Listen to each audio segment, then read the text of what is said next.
வதக்கிட்டதுக்கப்புறம் நம்ம பிரியாணி மசாலா நம்ம ரெடி பண்ணி வச்சுருக்கோம்ல, அது வந்து ஒரு 2 டேபிள் ஸ்பூன். இது வந்து நிறையா வரும். நம்ம வந்து தேவையான அளவு அது பார்த்து போட்டு பச்சை வாசம் போகிற அளவுக்கு நம்ம அதை வதக்கிக்கணும். வதக்கிட்டதுக்கப்புறம் நம்ம சிக்கன் வந்து ஊற வச்சுக்கணும் ஒரு 20 நிமிஷம். மிளகாய்த்தூள், மஞ்சள் தூள் போட்டு, உப்பு போட்டு தேவையான அளவு போட்டு ஒரு 20 நிமிஷம் ஊற வச்சுக்கணும். அந்த ஊற வச்ச சிக்கனை ஒரு 3/4 கிலோ, நான் 3/4 கிலோ எடுத்துக்கிறேன். உங்களுக்கு தேவையான அளவு நீங்கள் போட்டுக்கலாம். அதை போட்டு அதை வந்து நம்ம வந்து அதோட மிக்ஸ் பண்ணி வதக்கணும்.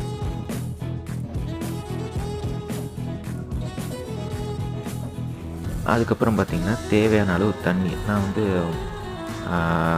3/4 கிலோ ரைஸ் போடுறேன். ஸோ அதுக்கு தகுந்த மாதிரி 3/4 லிட்ரு நான் வந்து தண்ணி ஊற்றிக்கிறேன். இதில் தண்ணி ஊற்றி நான் அப்படியே வந்து